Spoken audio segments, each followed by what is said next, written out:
Album Judek pertama kali luncur tahun 2004. 2004. Yang direkomendasi Yon Kuswoyo itu. Tahun 2014 kita membuat lagi album namanya Low in Art. Low in Art. Berarti isinya 10 lagu atau 32 lagu. Banyak banget. 32 lagu.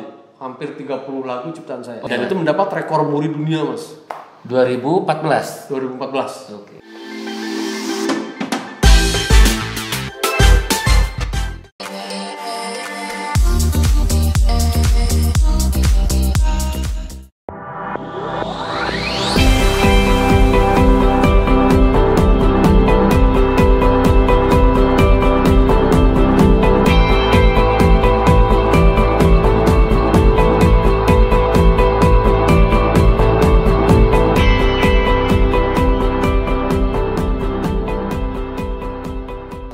Seni itu Pak, Bapak berarti ada album nggak sih Pak? Atau udah menghasilkan berapa lagu Bapak sekarang tuh udah pencipta? Kalau ciptaan lagu banyak, cuman masih pada mentah kan. Ya adalah kurang lebih 50. Coret-coret itu 50 lebih. Nah yang sebagian kan sudah jadi album kan. Udah jadi album. Jadi album Judek. Album Judek pertama kali luncur tahun 2004. Yang direkomendasi Yon Kuswoyo itu. Ada video klipnya Pak? Waktu itu belum ada video klip, belum ada. Cuman masih kaset udah biasa. Kaset. Udah jadi berarti kasetnya udah ada. Udah ada. Cuman sayang saya harus cari lagi tuh. Harus revitalisasi lagi. Tahun 2014 kita membuat lagi album namanya Low in Art. Low in Art. Jadi orang-orang hukum berkesenian, bernyanyi. Isinya siapa aja tuh? Bapak, dosen, mahasiswa, karyawan, dan alumni. Teman-teman Pakuan semua berarti. 4 segmen dan saya menciptakan lagu hampir sebagian besar saya ciptakan. Hanya 2 atau 3 lah ciptaan. Berarti isinya 10 lagu atau 32 lagu. Banyak banget. 32 lagu. Hampir 30 lagu ciptaan saya. CD itu berarti ya? CD. MP3 berarti. CD. Saya nggak bawa nih, ada di rumah pada. Nanti kita izinin CD. bisa upload di sini. Dan itu mendapat rekor muri dunia, Mas. 2014. Oke. Pak Iwan dapat muri. Iya. 2014. Sama teman-teman Pakuan berarti ya. Iya. Unpak lah itu kan. Oke. Yang menciptakan album pertama kali hasil karya sendiri yang dinyanyikan oleh keluarga besar Kota Trubus Pakuan. Keren banget. Itulah rekor muri dunia pertama kali didapatkan oleh Unpak. Keren. Lalu sastranya Pak, dalam bentuk apa Pak? Coret-coretan? Kalau sastra, puisi. saya pernah membuat buku judulnya Word of Wisdom. Ada bukunya juga. Ada. Word of Wisdom itu kata-kata mutiara. Tahun 2004 saya ciptakan. Dan diterbitkan oleh WWS ya. WWS. Nah, sampai saat ini saya punya antologi puisi 3 buku, 3 antologi puisi yang insya Allah mungkin akan saya mulai terbitkan juga lah pelan-pelan. Bukunya malah di sastra banyak. Kalau hukum Pak ada Pak buku? Buku hukum saya ada juga. Beberapa buku hukum, misalnya buku, tapi belum banyak sih Mas. Misalnya buku etika dan tanggung jawab profesi hukum. Saya tulis dengan tim dosen gitu. Tim dosen. Nah, insya Allah kedepannya saya akan bikin buku juga.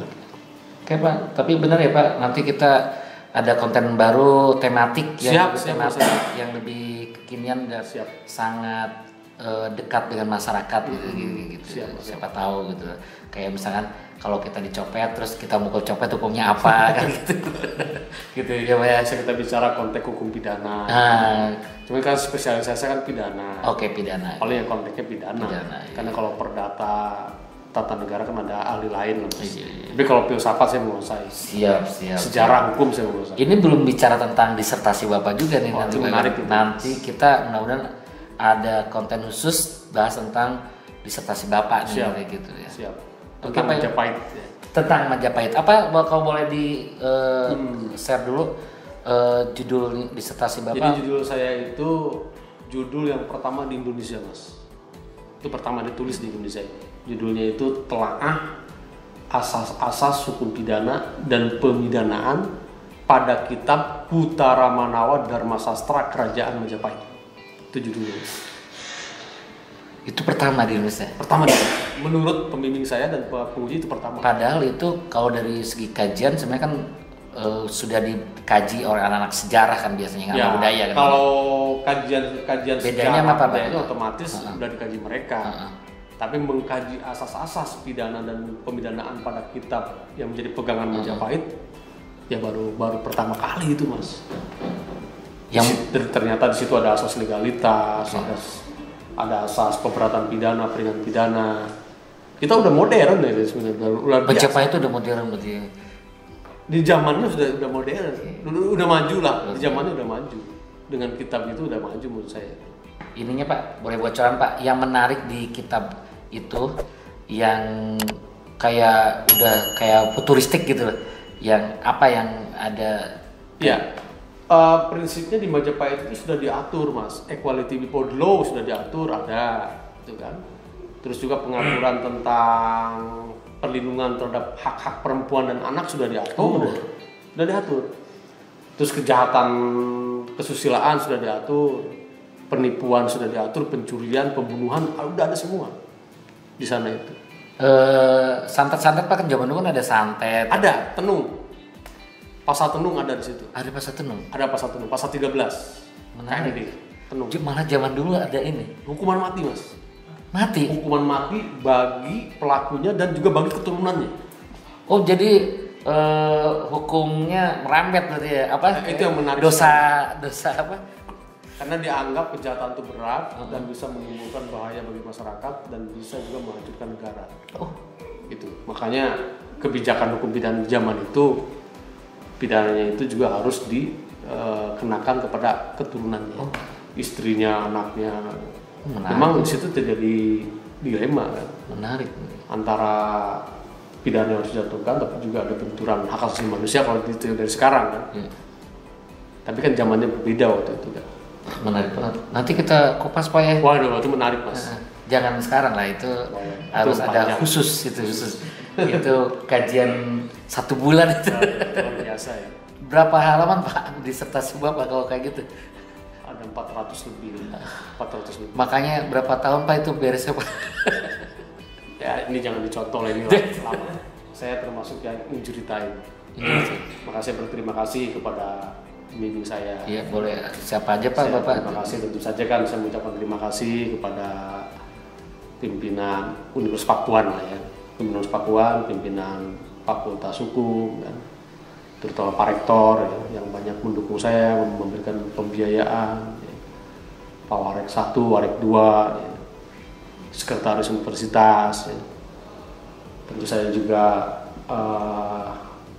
Ibu Yenti Garnasi ya, selaku waktu itu sebagai dekan waktu itu kan, itu sebagai dekan juga sebagai penguji ya, sebagai mentor saya juga ya. Tentu saya juga saya ucapkan terima kasih dalam konteks saya ini kepada pembimbing saya, terutama pembimbing saya yaitu Profesor Hak Sutrisno ya. Terus juga Ibu Juprina Rijal dan juga Ibu Surastini Fitriasi. Itu yang 3 orang itulah yang bisa membuat saya seperti ini sebenarnya kan, bisa menjadi dokter karena beliau-beliau itu. Sabar betul. Dan saya berterima kasih kepada beliau-beliau akan saya kenang sepanjang hidup saya. Mudah-mudahan karya ini bisa memberikan kontribusi terutama bagi kemajuan hukum ya, terutama bagi bangsa Indonesia yang sebenarnya sudah memiliki sejarah hukum yang sangat luar biasa sekali. Kita tidak kalah hukum kita dengan bangsa-bangsa Arab, bangsa manapun. Iya, kalau kita lihat gitu, kita taunya kan KUHP dari Belanda, ternyata Majapahit sudah lengkap sekali. Saya sempat saat saya nulis itu juga sampai tergeleng-geleng kepala, luar biasa sekali ini. Prabu Hayam Wuruk sama Gajah Mada tuh luar biasa sekali. Baru bisa ngucapin apa, mau dukungan yang mengkajinya itu dari pihak-pihak tertentu yang bisa mau mengucapkan terima kasih dari siapa? Iya. Yang Majapahit bisa mengkaji. Ya, pertama kali tentu saja saya mengucapkan terima kasih kepada UI ya, kepada UI yang telah meluluskan merekomendasi bahwa judul itu bisa diterima sebagai disertasi ya. Dan akhirnya juga saya dibimbing oleh Profesor Dr. Yustiarni Somo, Ibu Juprina Rijal, Ibu Surastini Fitriasi, mohon maaf. Nah itu yang luar biasa sekali. Nah akhirnya saya juga mengucapkan terima kasih kepada lembaga-lembaga yang mendukung saya, terutama Museum Nasional misalnya kan, Perpustakaan Nasional, Perpusnas. Perpusnas. Oh, lebih banyak ke sana berarti. Banyak kajian, terus juga perpustakaan UGM, ya. Undip, Unair, dan tak terkecuali juga Museum Majapahit di Trawulan. Oh iya.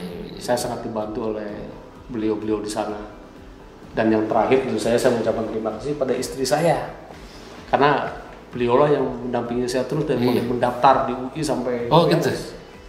Dan sabar Pak. Sabar sekali. Menunggu Bapak lulus. Ya, itu. Yang membantu berbagai hal lah yang dan batin istri. Termasuk juga doa-doa anak, gitu kan, juga keluarga semuanya, teman-teman, sahabat. Saya tidak merasa sendiri dalam berjuang itu, otomatis juga ada kontribusi doa dari semua orang. Dukungan sistem kata anak sekarang itu. Iya, support system katanya. Support system. Oke, terima kasih Pak Iwan. Baik, terima kasih. Kita pasti ada konten yang berikutnya yang bisa lebih menarik, yang bisa lebih tematik lagi gitu. Mudah-mudahan Pak Iwan selalu ada waktu dengan saya selalu gitu. Dan bisa memberikan pencerahan kepada masyarakat gitu. Siap. Oke, terima kasih teman-teman. Terima kasih semuanya. Iya. Episode berikutnya, sampai ketemu episode berikutnya dengan tema yang lebih keren lagi dengan Pak Iwan Darmawan. Assalamualaikum warahmatullahi wabarakatuh. Waalaikumsalam.